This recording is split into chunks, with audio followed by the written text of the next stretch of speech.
Officer Paul secretly follows a lonely black girl wandering the streets by herself. But moments later, he bursts into tears when he sees something he never expected.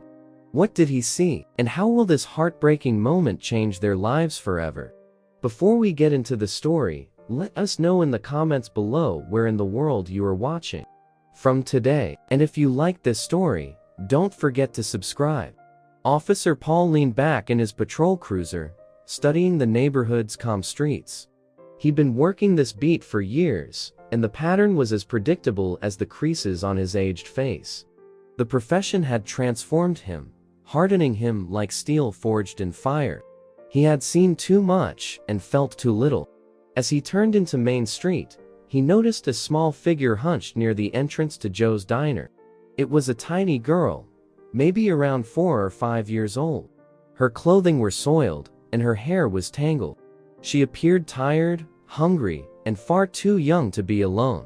Paul furrowed his brow. He'd seen it before, children desperate enough to try to steal food when no one was looking.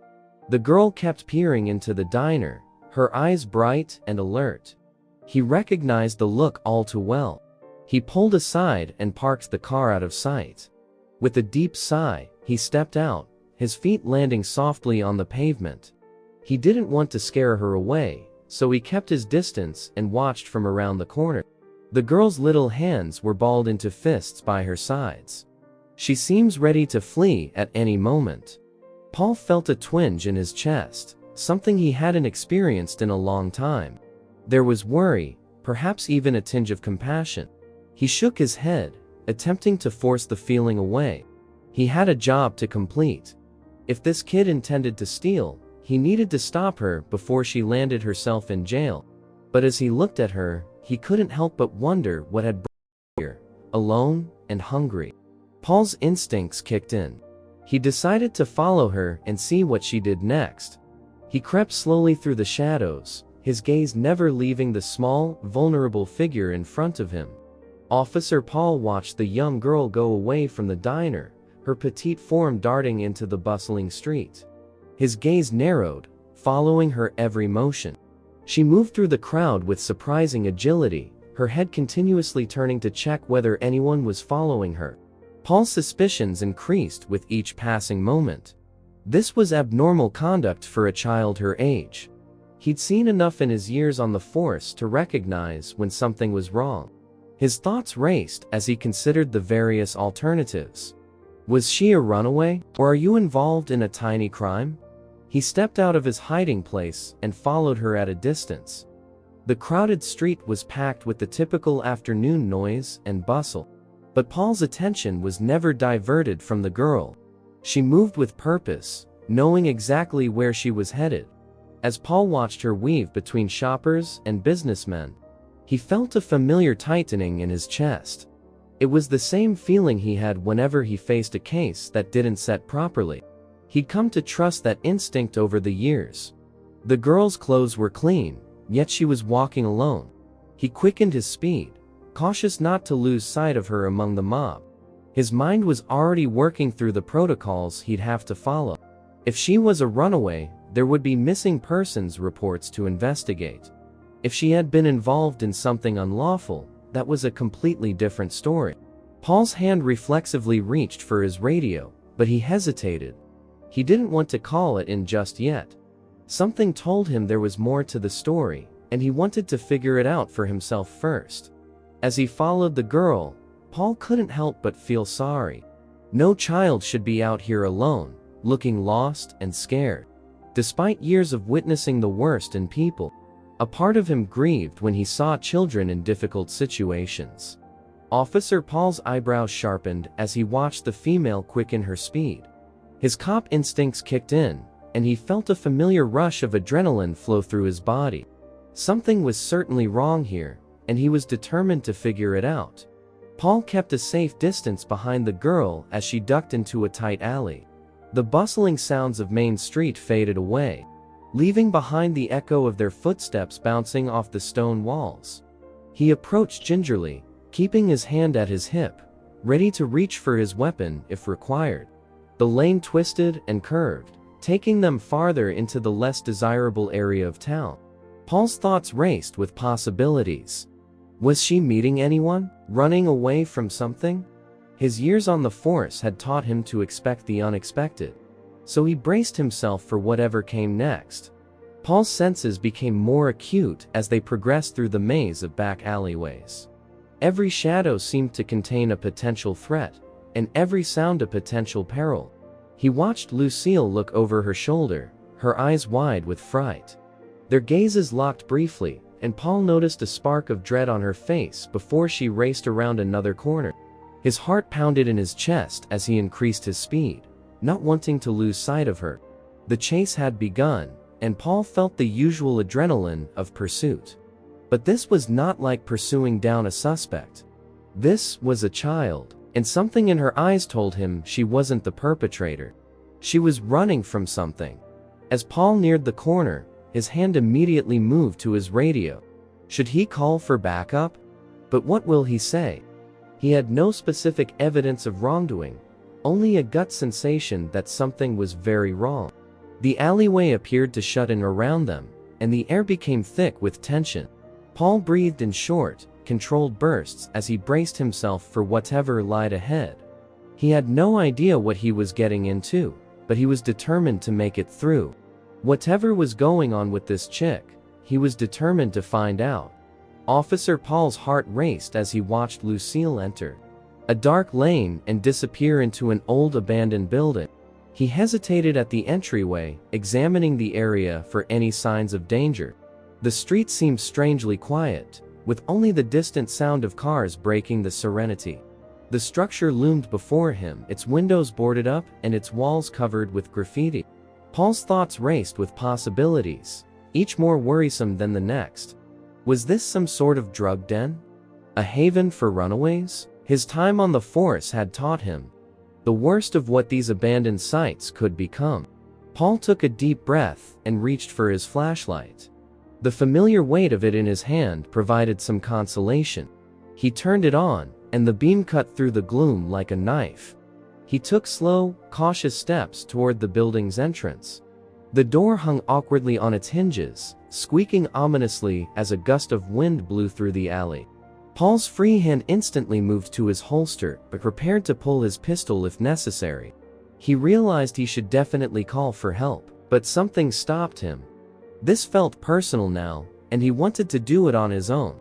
As he entered the structure, the musty odor of decay hit him like a wall. His flashlight beam swept across peeling wallpaper and damaged furniture. Every darkness appeared to conceal a potential threat, and Paul's nerves were on edge. "Kid?" he inquired softly, his voice echoing in the empty area. He received no reaction, but he believed he heard a slight shuffling sound coming from further within the building. Paul walked forward, his steps precise and measured. He was braced for a confrontation, ready to face anything he encountered. But as he moved farther inside the abandoned facility, a nagging sense in his gut warned him that the situation was more complicated than he had anticipated. The frigid air within sent shivers down his spine. Years of experience had taught him to be prepared for anything, but this seemed different. His heart hammered in his chest as he swept the light through the chamber, revealing disintegrating walls and garbage on the floor. He noticed a faint murmur coming from the distant corner of the building. Paul tightened his grip on his flashlight as he approached the sound. Each stride was deliberate and measured, his shoes crunching softly on the debris-strewn floor. The beam of light swirled across damaged furniture and rubbish mounds.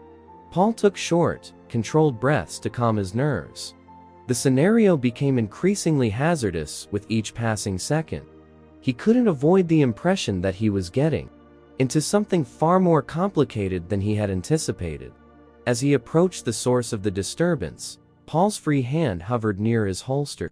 The sounds became clear, a quiet whimper, followed by what sounded like hushed murmurs. His thoughts raced with possibilities. Was the small girl in danger, or was she the one making the threat? The corner of the room loomed ahead, cast in shadows. Paul paused and took a big breath to steady himself. He knew that whatever he discovered around the bend could change everything. With his heart racing, he tightened his grip on the flashlight, ready to confront whatever awaited him. Paul's flashlight beam cut through the darkness, eventually revealing the corner. What he saw caused him to stop in his tracks, his breath stopping in his throat. The small child, Lucille, was nestled against the wall. But she was not alone. In her arms, she held a little sobbing baby. The sight was so unexpected that Paul's mind went blank for a time. He blinked rapidly, attempting to make sense of the scene before him. Lucille stared up at him, her eyes wide with terror and tiredness, tears running down her dirt-smudged cheeks. She drew the infant closer and rocked softly back and forth in a comforting motion. "It's okay," she muttered to the baby, barely audible. "Shh, it's okay." Paul lowered his torch, immediately realizing how frightening he must appear. His thoughts raced, attempting to piece together what he was seeing. This was not what he expected to find. The baby's cries were weaker, more like whimpers. Paul's experienced eye noticed that the infant was pale and underweight. His heart tightened at the sight. Lucille, too, appeared to be near the end of her rope. Her eyes were darkened by dark circles, and her clothing hung loosely on her petite figure. For a few moments, Paul stood stunned. His years on the force had not prepared him for this. The strong, cynical cop persona he'd cultivated over the years collapsed in the presence of these two fragile toddlers. Paul began, then paused, unsure of what to say. He holstered his firearm and raised his hands to signify he intended no harm. Are you both okay?" Lucille only gazed at him, her body rigid, determined to protect her brother at any cost. Paul's heart was pierced by the dread in her eyes, which reminded him of the countless times he'd seen that similar expression on victims he'd seen over the years. Paul felt a lump in his throat as he gazed at the two children. His vision blurred, and before he realized it, hot tears were streaming down his cheeks. He attempted to blink them away, but they kept appearing. Years of suppressed emotions appeared to burst through the barrier he'd created around his heart. "Oh, God." He gulped out, his words scarcely audible. The tough cop persona he'd maintained for so long fell away, leaving him raw and vulnerable. He felt silly for his earlier thoughts, sorry for jumping to such harsh conclusions about this young lady. Lucille was no criminal. She was simply a child attempting to protect her baby brother. Paul took a long breath, attempting to stabilize himself. He realized he had to pull it together and be strong for these children who clearly needed help. Wiping his eyes with the back of his palm, he approached Lucille carefully, taking care not to surprise her. "Hey there," he replied quietly, his voice still full of emotion. He crouched a few feet away from her, attempting to appear less frightening. I'm very sorry. I did not comprehend. Can you tell me what is going on?" His voice cracked as he spoke, revealing the storm of emotions coursing through him. He felt a mix of concern, guilt, and a strong desire to assist these children. Lucille gazed at him warily, still embracing her brother tightly. Paul could see terror in her eyes, but there was also something else, a flicker of hope, perhaps. "It's okay," he said softly. "I am here to help. You aren't in any trouble. I just want to make sure that you and your brother are secure." He waited calmly, allowing Lucille to ponder his remarks. His heart broke as he watched her, a child forced to carry such a tremendous burden. Paul quietly promised to do whatever it took to aid them, feeling a protectiveness he hadn't felt in years. Paul's heart sunk as he heard Lucille's narrative. The little girl's voice quivered as she spoke, and her gaze never left her newborn brother. "We've been here since yesterday," Lucille said softly, rocking the infant. "Mom said she will be right back. She went to get us some dinner." Her voice died off as she blinked away tears. Paul felt a rush of compassion sweep over him. He wanted nothing more than to reach out and console the youngster, but he stayed back to avoid scaring her. "Can you tell me more?" he inquired softly, his voice full of real concern. Lucille drew a hesitant breath. "We had to flee," she explained, her tiny face furrowed with worry beyond her years. Dad was usually upset. He'd drink, yell, and throw things. Paul's jaw constricted at the thought of what these youngsters had been through. He'd seen too many situations like this throughout his time on the force, yet it never got easier. Mom said we had to leave, Lucille said, her voice scarcely audible. She awakened us in the middle of the night. We did not even take any clothes or toys. We just ran. She looked up at Paul, her eyes filled with tears. Mom promised to come back soon. She said she only needed to fetch us some food. But it has been so long, and I am afraid. Paul felt his eyes well up again. He blinked hard, hoping to be strong for Lucille and her brother. The baby cried gently, and Lucille immediately pulled him closer. "You've been so brave," Paul exclaimed, his voice full with emotion. "Both of you. I cannot imagine how terrifying this must be." Lucille nodded, a single tear running down her cheek. "I just want Mom to come back," she said quietly. "I'm not sure what to do. The baby is hungry, and I am afraid someone will find us here." Paul's heart sank for these two innocent youngsters who were pushed into such a dreadful predicament. He knew he had to aid and defend them, but first, he needed to gain Lucille's trust. Officer Paul listened closely, his heart breaking with each word Lucille said. The small girl's fortitude in the face of such adversity moved him deeply, as she described their escape from an abusive household. Paul felt a flood of protective feeling come over him. Suddenly, a memory flooded his head. He had only recently learned of an automobile accident involving an unnamed woman. The facts were vague, but something about Lucille's story piqued his detective instincts. "Lucille," he murmured softly, attempting not to frighten her. "Can you tell me what your mom looks like?" Lucille's eyes opened slightly. "She has long brown hair," she explained, her voice wavering, "and green eyes like mine. She was wearing her favorite blue sweater when she left." Paul felt his heart skip a beat. The description confirmed what he remembered from the accident report. He tried to maintain a neutral expression, not wanting to frighten Lucille any further.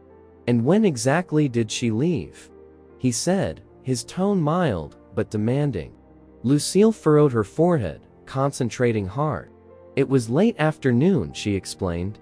Paul's suspicions became stronger. The timing coincided nicely with the accident. He felt a knot form in his stomach as he realized how serious the situation was for these children. He saw Lucille cradle her infant brother. Her little form stooped protectively over him. The sight sparked something deep within Paul, breaking down the barriers he'd erected around his heart over years on the force. "Lucille," he replied, his tone warm. "You've done a fantastic job caring for your brother, but you don't have to do it alone longer. I am here to help you both." Lucille stared up at him, hope and terror dueling in her eyes. "Really?" she muttered, as if unable to believe it. Paul nodded and felt a knot develop in his throat. "Really," he reassured her. "I promise, I'll do everything I can to find out what happened to your mom and keep you both safe." Officer Paul felt a burst of determination pass through him as he gazed at Lucille and her infant brother. He realized he had to help these kids, no matter what. "Lucille," he whispered softly, stooping down to her level. "I promise you, we'll figure this out together. You are no longer alone." Lucille's eyes, wide with hope and uncertainty, met his. Paul's heart constricted as he saw the trust there. "Can I hold your brother for a moment?" he inquired kindly. "You've been so brave in caring for him. Let me assist you now." Lucille hesitated for a time before delicately passing the infant to Paul. The tiny boy, who had been fussing before, settled gently into Paul's arms. "There we go, little guy," Paul said, gently cuddling the newborn. He turned to face Lucille. "Let's get you both out of here and somewhere safe, okay?" Lucille nodded, her small fingers reaching out to grab Paul's uniform as they walked out of the abandoned building. As they stepped into the sunlight, Paul felt a rush of emotion flood over him. He gazed down at Lucille, her face filled with fear and relief, and felt ashamed of his earlier suspicions. "Lucille," he began, his voice full with emotion, "I owe you an apology. When I first saw you, assumed you were doing something bad. I was so wrong, and I apologize." Lucille glanced up at him, her green eyes wiser than her age. She whispered softly, "You're assisting us now." Paul swallowed deeply, moved by her forgiveness. As they proceeded towards his police car, he couldn't get over how close he'd come to missing Ito. Failing these children who needed help so badly. "We're going to get you both checked out by a doctor," he continued, carefully setting the baby into the back seat. "And then we'll look into what happened to your mother. I promise you, Lucille, that I will do everything I can to aid you, your brother." Officer Paul drove to the police station, his mind racing with thoughts about Lucille and her baby brother. He looked in the rearview mirror and watched Lucille gently cradle her sleeping sibling. His heart hurt for these children who had endured so much. Paul took a deep breath as they drew into the station's parking area. He expected his colleagues to be astonished by his emotional participation. He had always been known as a gruff, no-nonsense cop who rarely showed emotion. "We're here," Lucille replied quietly. "Let's get your brother some help, okay?" Lucille nodded, her eyes wide with the combination of fear and hope. Paul tenderly pulled the infant from the car seat and cradled him close to his chest. Using his free hand, he led Lucille into the station. The moment they walked in, heads turned.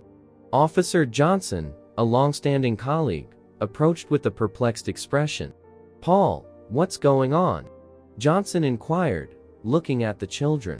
Paul's voice was stern as he said, "These children require our assistance. I need to set up medical treatment for the infant immediately." "Away." Johnson's eyebrows rose in surprise. It was odd to see Paul visibly disturbed. "Sure thing, I will call the paramedics." As Johnson made the call, Paul brought Lucille to his desk. He could feel his fellow cops' questioning looks, but he ignored them. Right now, these youngsters were his top priority. "Lucille, can you sit here for a moment?" Paul inquired gently. "I need to talk to my boss, but I'll be right back." Lucille nodded, her small hand still holding Paul's uniform. He flashed her a comforting grin before proceeding to the captain's office. Captain Reeves looked up as Paul entered. "Officer Paul, what's this I hear about you bringing in children?" Paul took a big breath. "Sir, I found these children in an abandoned building. The baby need medical attention, and I believe its mother may be the woman involved in the automobile accident last night." Reeves leaned back in his chair, watching Paul's expression. "You want to handle this case personally, don't you?" "Yes, sir," Paul responded without hesitation. "I realize it's not my typical beat, but these youngsters require assistance. I want to see this through." The skipper nodded slowly. "All right, Paul, this is your case, but I have to admit, I've never seen you like this before." Paul felt a lump on his throat. "Neither do I, sir, but I promised to help these youngsters, and I plan to keep it." As he moved back to his desk, Paul noticed the paramedics arrive. Lucille stared up at him with horror in her eyes. "It's okay, Lucille," he replied softly, crouching next to her. "These people are coming to aid your brother. I will be right here with you." Officer Paul grabbed the phone with trembling hands. He rang the number for the local hospital, his pulse thumping in his chest as he waited for an answer. He looked at Lucille, who was watching him with wide, eager eyes. A voice replied, "Memorial Hospital, how can I help you?" "This is Officer Paul from the police department," he said, attempting to keep his voice steady. "I'm calling about a woman brought in after a car accident yesterday." The nurse at the other end paused. "Yes, we do have an unidentified woman in critical condition. Do you have any information about her?" Paul took a big breath. "I believe I do. Could you describe her?" As the nurse described the woman's looks, Paul's suspicions grew greater. He gazed at Lucille again, his heart sad. "Lucille," he asked gently, "could you tell me what your mother looks like?" Lucille's voice was soft as she described her mother's hair color, height, and a slight scar on her left hand. With each detail, Paul's certainty rose, as did his relief and dread. Returning to the phone, Paul stated, "I believe we've identified her. She is the mother of the 2 children I recently brought in." The nurse's voice softened. "Oh, I understand. She's still in serious condition. But now that we know her identity, we may contact her family." Paul thanked the nurse before hanging up. He sat there for a time, attempting to comprehend the news. Lucille's mother was alive, but barely. He felt relieved that she hadn't abandoned her children, but terrified at the notion of what could have occurred, and what may yet happen. He went to Lucille, knowing he needed to tell her the truth. "Lucille," he whispered softly, dropping down to her level. "I have some news about your mom." Officer Paul took a deep breath, his heart heavy from the news he had to impart. He peered into Lucille's eyes and saw a combination of fear and optimism, which made his chest constrict. "Lucille," he replied gently, "we found your mother. She is in the hospital." Lucille's eyes widened, and hope shone through. "Is she all right? Can we see her?" Paul tried to find words. She's really hurt, sweetheart. The physicians are taking fantastic care of her, although she is really ill right now." Lucille's lower lip shook, but she did not cry. Instead, she set her little shoulders and said, "But she'll get better, right?" Paul felt a knot forming in his throat.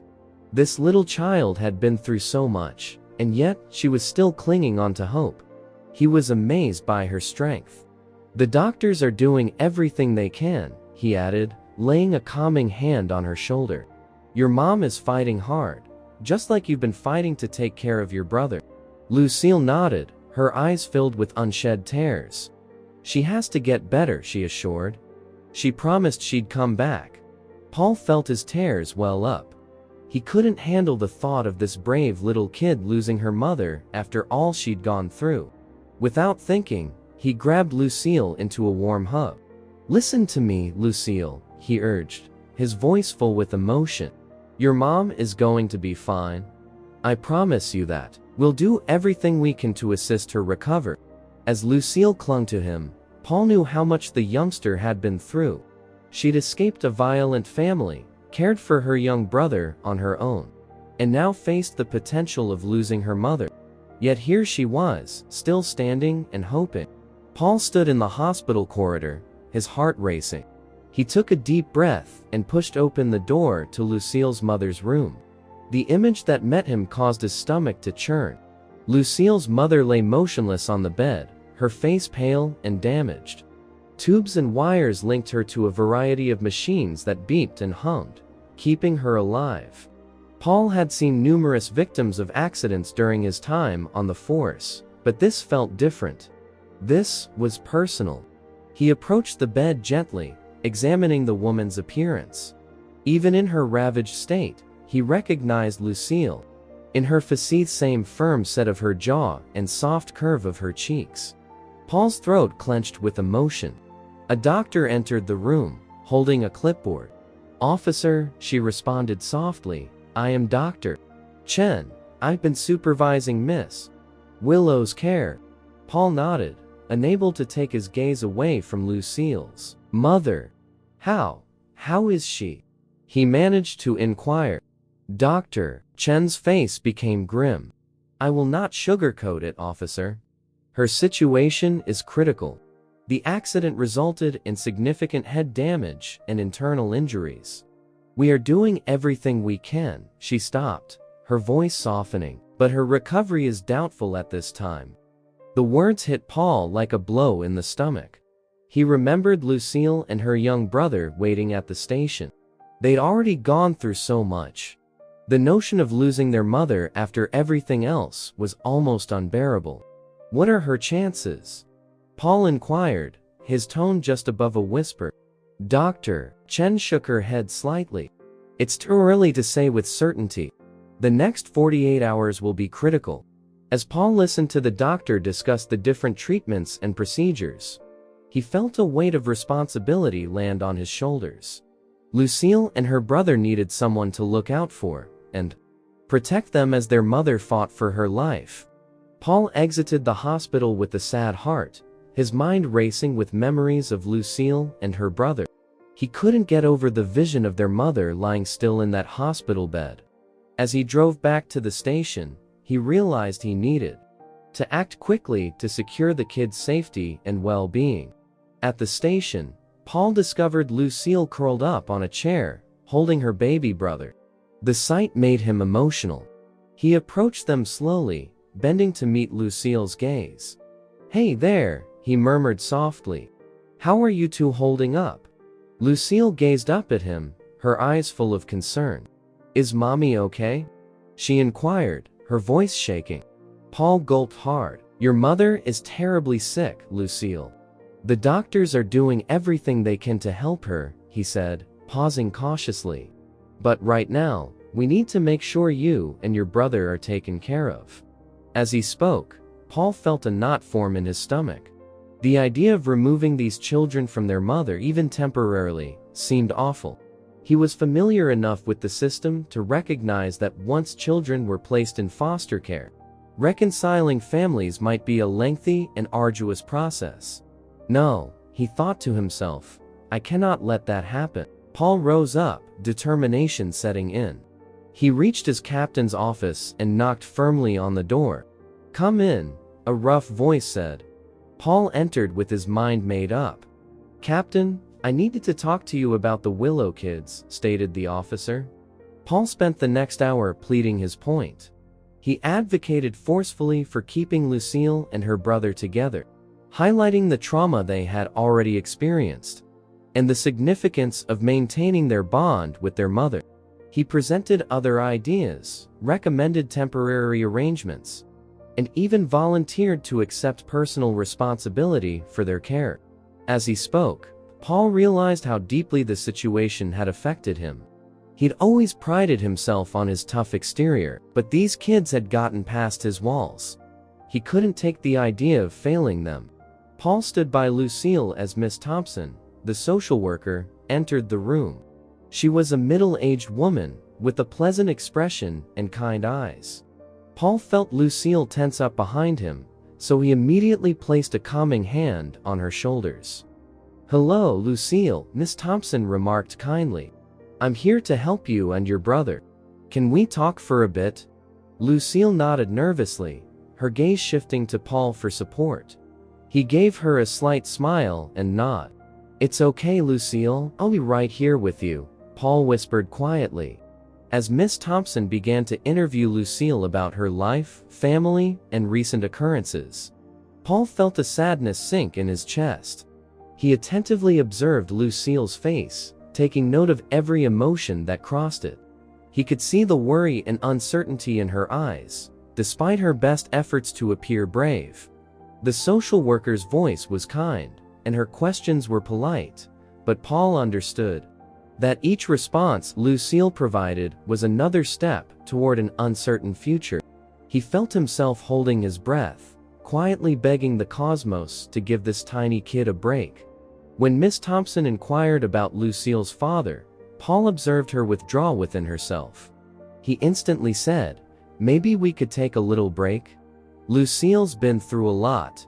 Miss Thompson nodded understandingly. "Of course, Lucille, would you like some water?" As Lucille sipped her water, Paul felt the weight of responsibility bear down on him. He was aware that the system, despite its best intentions, could be cold and impersonal. He feared for Lucille and her brother, picturing them being moved from one foster home to another, separated from each other and their mother. The talk resumed, and Paul listened closely, his cop instincts taking over as he mentally documented every detail. He wanted to know everything about Lucille's predicament, and was determined to do anything he could to aid her. Miss Thompson returned her attention to Paul as the session came to an end. "Officer, can I speak with you outside for a moment?" Paul nodded and gently squeezed Lucille's shoulder before following the social worker out of the room. As he stepped into the hallway, he took a deep breath, bracing himself for whatever came next. He knew Lucille's future was at stake, and he was determined to do everything he could to keep her and her brother together and close to their mother. The following day, Paul observed Lucille push her younger brother in his prom, her small hands gently pushing the seat back and forth. The park was calm, with only a few other families sprinkled throughout the playground. The sound of children laughing filled the air, but Paul couldn't help but notice Lucille's quiet demeanor in comparison to the other youngsters. He sat on a neighboring bench, his gaze never leaving the two children as he watched them. A wave of emotion surged over him. It had been years since he had felt so invested in someone else's well-being. His job had hardened him, made him cynical and cold. But something about Lucille and her brother had reopened a part of his heart that he believed was vanished. Paul recalled when he first joined the force, full of hope and a strong desire to make a difference. He wanted to defend people and be a source of hope at their worst moments. However, years of watching the worst of humanity had taken its toll. He'd erected barriers around his emotions, convincing himself that emotional distance was required to succeed in his area of work. Paul could feel those boundaries dissolving as he watched Lucille gently care for her sibling. He recognized in her the same spirit of protection and love that had previously propelled him. It was both breathtaking and heartbreaking to behold. "Hey, Lucille," he called softly. "How about we get some ice cream?" Lucille's face brightened up briefly, revealing a glimpse of the carefree youngster she should be. "Can we, Officer Paul?" As they walked to the ice cream kiosk, Paul felt a knot rise in his throat. He had forgotten how good it felt to bring joy into someone's life, even in small ways. He recognized how much he had missed by closing himself up to compassion. Paul sat on a park bench, holding ice cream cones, and glanced at Lucille and her brother.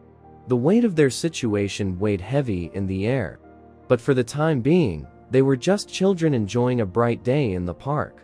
Paul felt a strong protectiveness flood over him, coupled with the commitment to do whatever it needed to help these youngsters. He recognized that by attempting to shield himself from the pains of his career, he had also cut himself off from its rewards. Lucille and her brother had ignited something in him, reminding him of why he became a police officer in the first place. As he watched them, Paul made a silent pledge to both himself and them. He would be their guardian and advocate, whatever it took. Paul sat on the park bench, Lucille's ice cream melting in her fingers, and listened closely to her stories. Her eyes shone as she spoke about her mother, presenting a picture of a gentle, caring, and courageous woman. "Mommy always made sure we had enough to eat," Lucille explained, her voice quiet but full of love. "Even when things were really bad with Dad, she'd find a way to make us feel safe." Paul's heart constricted at the notion of what these kids had gone through. He watched Lucille tenderly wipe her brother's face, clearing up the sticky mess of ice cream with a compassion that belied her age. "She sounds like a wonderful mom," Paul remarked softly, encouraging Lucille to continue. Lucille nodded, a little smile flashing over her lips. "She is. She used to sing to us at night. Even when Dad was yelling, her voice made everything feel okay." As Lucille told additional anecdotes, Paul found himself hanging on every word. He learned about their mother's favorite flowers, how she enjoyed dancing in the kitchen while cooking, and how she always made time to read goodnight stories, no matter how tired she was. But Lucille's stories were not all positive. She described terrifying evenings spent hiding in closets with her infant brother as their father screamed. Paul felt a surge of rage toward the man who had caused so much suffering in this family, as well as an urgent desire to protect these children from further damage. "You know, Lucille," Paul remarked, his voice full of emotion, "you're one of the bravest people I've ever met." Lucille stared up at him, her eyes wide and surprised. "Really?" Paul nodded and felt a knot develop in his throat. "Really? You've been through so much, but you're still here, taking care of your brother, even at such an age. Being strong, that's real bravery." As he delivered these words, Paul realized how much he cared for these youngsters. What began as a normal patrol had evolved into something that was dramatically altering him. He felt a strong protectiveness, a want to assure their safety and happiness that went beyond his role as a police officer. Officer Paul stood in the hospital corridor, his heart thumping, approaching Lucille's mother's room. The sterile odor of disinfection assaulted his nose, a harsh reminder of the seriousness of the situation. He stopped at the entrance and took a long breath before entering. Inside, a continuous beeping of equipment welcomed him. Lucille's mother lay still, her pale face against the white hospital linens. Paul's attention was pulled to the tubes and wires that connected her to various monitors. It was a depressing sight, but he forced himself to look to really see the lady who had battled so hard for her children. A doctor in a white coat entered the room, holding a clipboard. "Officer Paul," she inquired, her tone low and professional. Paul nodded, his throat tightening. "How is she doing?" The doctor's demeanor relaxed slightly. "There's been some improvement," she added warily. "Her vitals are stabilizing, and we're seeing increased brain activity." A sense of relaxation poured over Paul. It was not much, but it was something. "That's good news, right?" he inquired, his voice shaking slightly. The doctor nodded. "It is, but I want to be clear, her condition is still serious. The road to recovery, if she fully recovers, will be long and challenging." Paul's gaze shifted back to Lucille's mother. He thought of the little girl waiting for news, her brave face concealing the fear he knew she must be feeling. In that moment, he made a secret pledge to himself and the unconscious woman in front of him. "I'll be here," he replied softly, to himself rather than to the doctor. "I'll make sure Lucille and her brother are taken care of. I'll stay by their side through all of this." The doctor put a soothing touch on Paul's shoulder. "That's more than most of these patients get," she added kindly. "It will mean the world to them." Paul's mind raced as he exited the hospital. The glimmer of hope he felt was dampened by the reality of the long voyage ahead. But one thing was certain, he was in it for the long haul. Lucille and her brother needed someone, and Paul was determined to be that person no matter what obstacles were ahead. As the weeks passed, Officer Paul found himself spending more and more time with Lucille and her baby brother. What began as a normal patrol had evolved into something that was altering the very foundation of who he was. Paul sat on a park bench and watched Lucille push her brother's stroller back and forth. The tiny kid giggled, his pudgy hands stretching out to his sister. Paul felt a warmth sweep across his chest, something he hadn't felt in years. "You're doing great, Lucille," he said, his voice gentler than it had been in years. She beamed at him, her smile spreading across her entire face. Paul realized with a jolt that he was also smiling, not the tight, professional smile he usually wore, but a genuine one that extended to his eyes. When was the last time he smiled like this? As Lucille moved back toward him, pushing the stroller, Paul felt a lump in his throat. These kids were no longer merely a case. They had become a part of his life, infiltrating his defenses and entering his heart. He reflected on how he used to see the world, constantly on guard, always suspicious.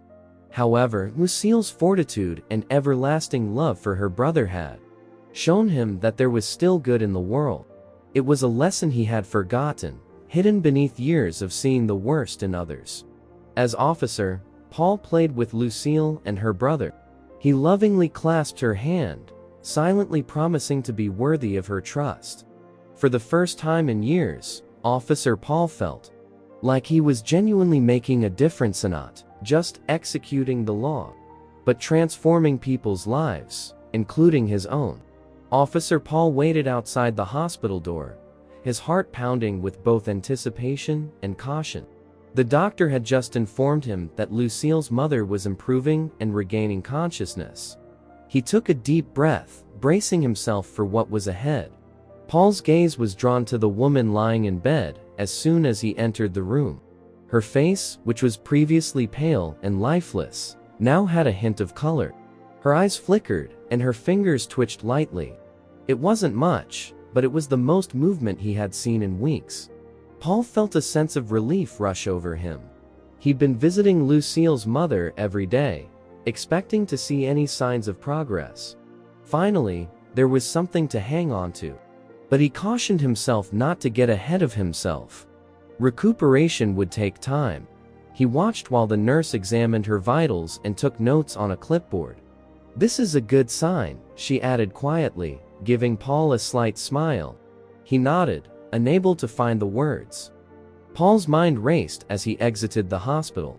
He needed to inform Lucille, but he didn't want to instill false hope.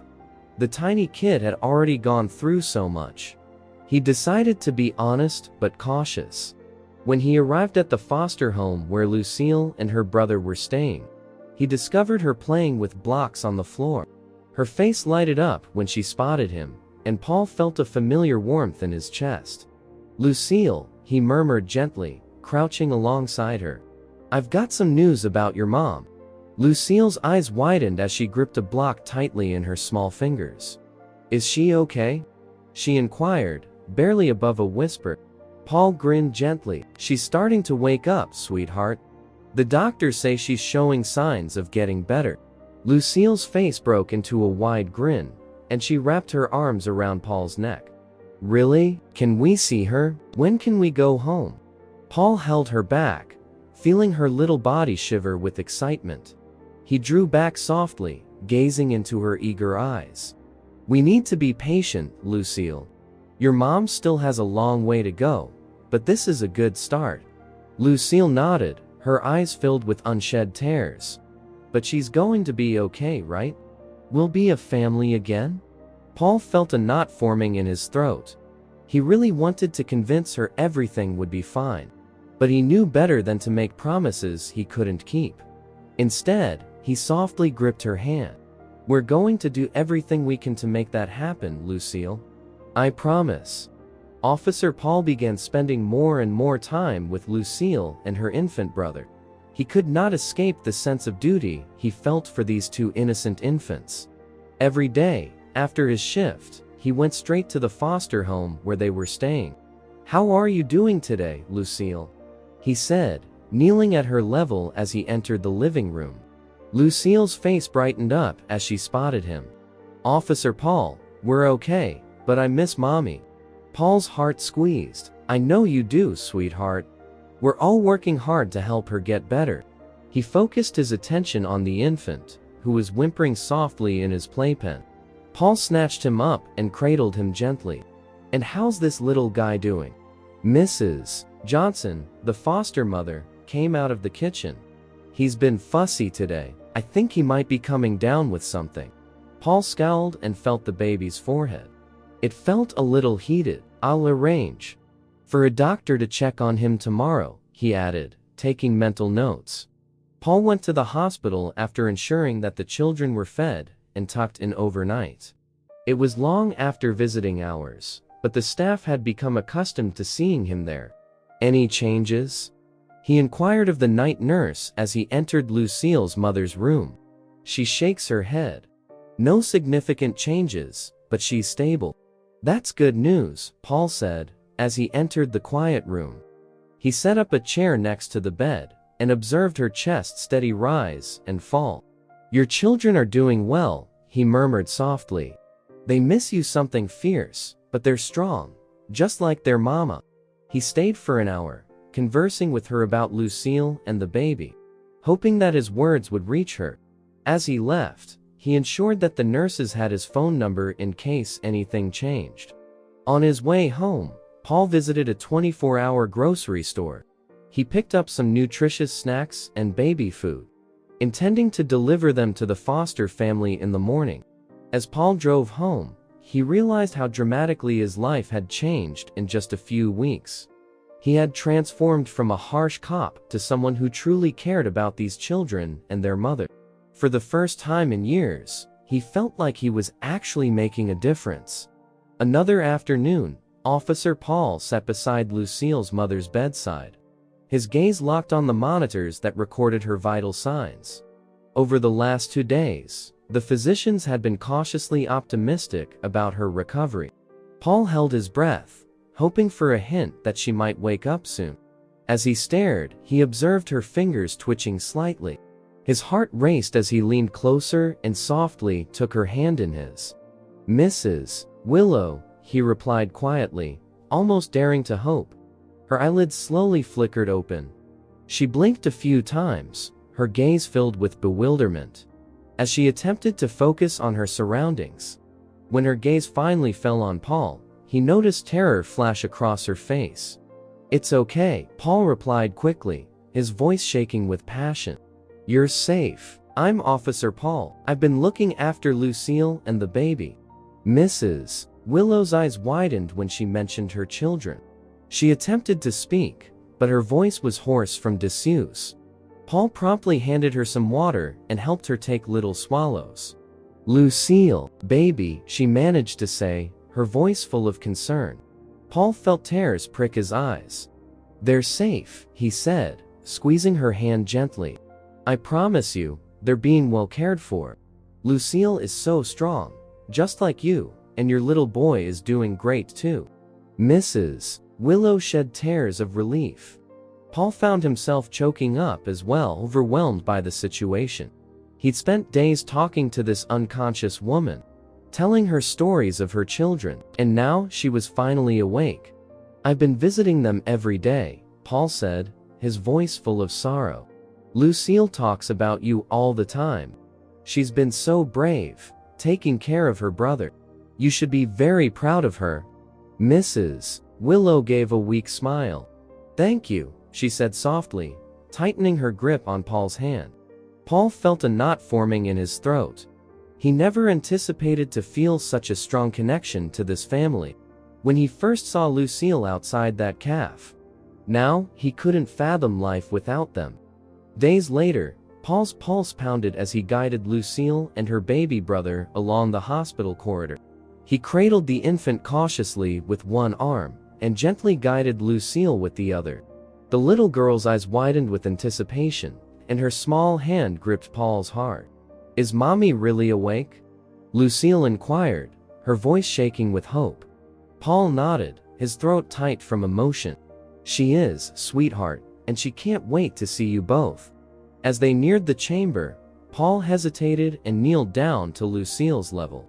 "Remember, your mom's still recovering, so we need to be gentle, okay?" Lucille nodded seriously, her eyes filled with sorrow. Paul drew a deep breath and opened the door. Mrs. Willow was propped up in bed, her face lit up when she saw her children. "Lucille, oh, my babies," she said, arms wide. Lucille hurried forward, climbing onto the bed and wrapping her arms around her mother. Mrs. Willow embraced her daughter, tears running down her cheeks as she stroked Lucille's hair. Paul approached carefully and cradled the baby. Mrs. Willow reached out, and Paul gently placed the infant in her arms. She sobbed with excitement, kissing her son's forehead and hugging both children. "I'm so sorry, Mrs. Willow said softly, her voice strangled with sorrow. "I'm so sorry I left you alone." "It's okay, Mommy," Lucille murmured, brushing her mother's tears away with her small hand. "We're together now." Paul took a step back, his eyes wet as he witnessed the family reunion. He felt a surge of satisfaction and relief, knowing he had helped brought them back together. The love between them was evident, infusing the room with the warmth that moved his heart. As the family hugged, immersed in their own world of relief and love, Paul discreetly exited the room. He leaned against the hallway wall for a bit to gather his thoughts. The rough fog he had worn for so long had broken, leaving behind a newfound feeling of purpose and compassion. As Mrs. Willow healed, Paul began to pay more frequent visits to Lucille and her family. He observed with pride as they gradually began to rebuild their lives together. The hospital visits evolved into outings to a small apartment Paul had helped them acquire, away from the shadows of their history. Paul knocked on their new home's door one lovely afternoon, with a box of groceries in his arms. Lucille's face brightened up as she spotted him. "Officer Paul," she cried, wrapping her arms around his waist. He chuckled and patted her head with his free hand. "Hey there, kiddo, how's everyone doing today?" Mrs. Willow appeared through the doorway, the infant cooing in her arms. "Paul, you didn't have to bring us anything," she murmured, her eyes wide with appreciation. Paul shrugged with a pleasant smile on his face. "It's no trouble at all. I was in the neighborhood." As Paul went inside, he felt a sense of calm rush over him. The flat was small but pleasant, with second-hand furniture he had helped them find. Lucille's colorful drawings decorated the walls, adding life to the previously empty space. While Mrs. Willow made tea, Paul sat on the floor with Lucille and her brother. The baby chuckled as Paul made ridiculous faces, and Lucille snuggled against his arm, showing him her "It's us," she said, pointing at the stick figures. "See, that's you, me, Mummy, and baby Tommy." Paul's heart filled with emotion. "It's beautiful, Lucille. I love it." As Paul played with the kids, he realized how drastically his life had changed. The barricades he'd put around his heart had crumbled, giving way to a strong bond with this small family. He had evolved into more than simply the officer who discovered them. He was now a constant protector in their life. As he sat on the worn but comfy couch, sipping the tea Mrs. Willow had prepared, he watched her gently rock baby Tommy, her eyes full of love and contentment. Lucille sat cross-legged on the floor, coloring in the book Paul had given her last week. Mrs. Willow gazed up at Paul, her eyes welling with tears. "Officer Paul," she said softly, her voice full of passion, "I don't know how to thank you for everything you've done for us." Paul felt a knot forming in his throat. He wasn't used to such earnest gratitude. In the past, he would have dismissed it, keeping his professional distance. But now, he was actually moved by her remarks. I was just doing my job," he whispered, but he knew he wasn't telling the truth. He had gone far beyond his responsibilities as a police officer. Mrs. Willow shook her head, smiling despite her tears. "No, Paul, you've been so much more than just an officer to us. You've been our guardian angel." Lucille looked up from her coloring book and nodded heartily. "Yeah, you're like our superhero, Officer Paul." Paul felt a warmth creep across his chest, something he hadn't felt in years. He gazed at the family in front of him, mother he had found in the hospital, the brave little girl who had stolen his heart, and the baby boy who was now gurgling peacefully in his mother's arms. They had become more than simply another case for him. For the first time in a long time, Paul felt a sense of accomplishment. The emotional barricades he had built up over years of witnessing the worst in people began to disintegrate. He understood that this family had transformed him, reawakening a part of himself that he thought had vanished. "You don't need to thank me," Paul responded, his voice full with emotion. "Being here, seeing you all safe and happy, that's all the thanks I need." Officer Paul sat in his patrol cruiser, parked outside Willow's new apartment. He watched Lucille wave goodbye from the window, her grin bright and genuine. As he waved back, he felt a similar sensation in his chest from the previous weeks. Paul's thoughts turned to the day he first spotted Lucille outside the diner. He remembered his feelings of distrust and tiredness, which had become second nature after years on the force. Those feelings seemed like leftovers from another existence. He reflected on how meeting Lucille and her family had transformed him. He had built barriers around his heart, brick by brick, year after year, but they had crumbled. In their place, there was a reinvigorated feeling of purpose and empathy. Paul realized he no longer regarded the world with jaded eyes. Instead, he began to see the challenges of the families around him. The silent fights fought by those who needed assistance, but were too afraid or proud to ask. As he started his automobile, Paul made a decision. He would utilize his position as a police officer to do more than simply enforce the law. He would become an advocate for individuals who needed help, just as he had been for Lucille and her family. The following day, Paul contacted his captain with an idea for a new community engagement initiative. He aimed to connect struggling families with local resources and support services. To his surprise, the captain seemed really excited about the concept. Paul immersed himself in his new role over the course of many weeks. He went to schools, community centers, and local businesses to raise awareness about the program. He worked tirelessly to establish a network of volunteers and social professionals who could provide assistance wherever it was most needed. Paul felt the same warmth in his chest every time he witnessed a family receive the help they so sorely needed. He remembered Lucille and her brave grin, her mother's teary thankfulness, and baby Tommy's innocent laughs. They had shown him that even at the worst times, there remained hope and goodness in the world. One pristine morning, Officer Paul drove up to the Willows apartment complex, a smile already on his face.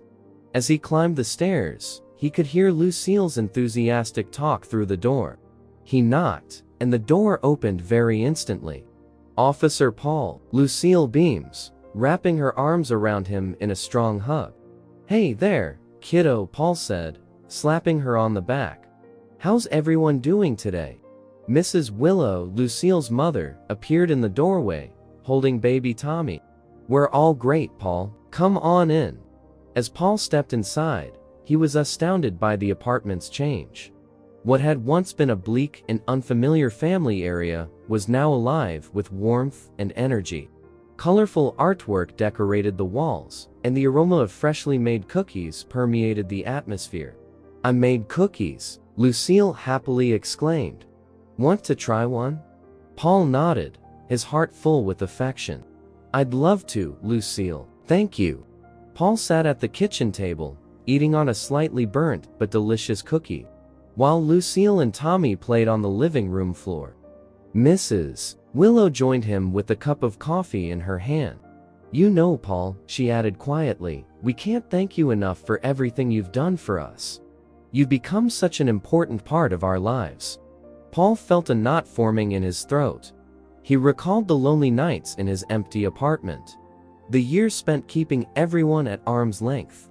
Now here he was, surrounded by laughter and affection. "I think you've done more for me than I could ever do for you," he said, his voice full with emotion. "You've shown me what family really means." Mrs. Willow reached out to squeeze his hand. "You're family to us now, Paul. You know that, right?" Paul nodded, unable to respond. He saw Lucille teach Tommy how to stack blocks. Her patience and tenderness reminded him of how much she had matured. The baby giggled, knocking over the tower, and Lucille laughed along with him. At that point, Paul knew that his life had transformed in ways he could never have predicted. The barriers he put around his heart had crumbled, replaced by the warmth and affection of this small family. He wasn't just Officer Paul anymore. He was Uncle Paul, a beloved member of the Willow family. As the sun shined brightly overhead, Officer Paul sat on a park bench, watching Lucille chase her younger brother Tommy through the luscious grass. The sound of their laughter filled the air and made him grin. Lucille's mother, Mrs. Willow, sat next to him, her eyes gleaming with delight as she watched her children play. She appeared healthy and vivacious, a far cry from the frail woman Paul originally saw in the hospital bed. "I never thought we'd have days like this again, Mrs. Willow murmured gently, looking at Paul with thankfulness in her eyes. Paul nodded, his heart filled. "I'm just glad I could be a part of it," he said, his voice full with emotion. Lucille's joyful yell caught their attention. "Mom, Officer Paul, let Tommy go," she exclaimed, as the toddler took unsteady steps toward a bright butterfly. Paul chuckled, remembering how far they'd come. He reflected on that fateful night when he first met Lucille, how he'd misunderstood her, and how one moment changed everything. Paul felt a pleasant sensation run through his chest as he watched Lucille carefully guide her brother, demonstrating how to approach the butterfly without scaring it away. This family, whom he had previously dismissed as just another case, had evolved into something much more. Mrs. Willow reached out to squeeze his hand. "You know, you're not just Officer Paul to us anymore. You're family." Paul felt his eyes mist over. He'd spent years erecting barriers around his emotions, certain that emotional separation was required for his job. But suddenly, surrounded by the Willow's love and laughter, he realized what he had been missing. Lucille rushed up to them, her cheeks flushed with excitement. "Can we have ice cream?" she inquired, her eyes full of anticipation. "Of course, sweetie, Mrs. Willow responded, rising up. "Paul, would you like to join us?" Paul nodded and rose to his feet. Lucille put her little hand into his while they went toward the ice cream shop. Paul felt a sensation of calm rush over him. He was no longer simply a cop performing his job. He was a part of something greater, something lovely. Officer Paul stood at the park's edge, watching Lucille and Tommy play on the swings. As the golden light of the setting sun cast warm hues across the sky, he felt a profound sense of contentment sweep over him, something he hadn't felt in years. Paul's thoughts drifted back to the night he first saw Lucille outside that cafe. He recalled the distrust and cynicism that had clouded his judgment.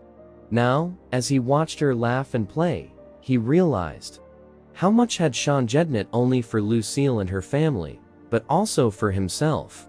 The strong veneer he had cultivated over years on the cops had shattered, revealing the sympathetic heart that had always been buried beneath layers of skepticism and caution. Meeting Lucille and her family reignited in him a sense of purpose that he had thought he had lost long before. As he proceeded towards the playground, his steps became lighter. He saw the world in a new light, receptive to the hardships and accomplishments of individuals around him. The insignia on his breast no longer felt like a shield, but rather a representation of the difference he could make in people's lives. Lucille suddenly spotted him. Her face lit up with a big smile as she leaped off the swing and hurried towards him. "Officer Paul," she said, her voice full of delight. Lucille had tightly hugged him before he even realized it. "You're my guardian angel," she added, looking up at him with trusting and affectionate eyes. Paul felt a knot grow in his throat as he realized how much he'd changed this little girl's life. He got down to her level and talked softly. "And you, Lucille, have been my guardian angel too." As the day came to a conclusion and he prepared to leave, he sensed a profound shift within himself. Driving away from the park, he realized that his life would never be the same. The harsh cop who had entered the abandoned building months before was gone, replaced by a guy with a new heart and a revitalized sense of purpose. If you enjoyed the story of Officer Paul and Lucille, I handpicked this next story that will touch your heart. Please don't miss this one. Click here to watch it.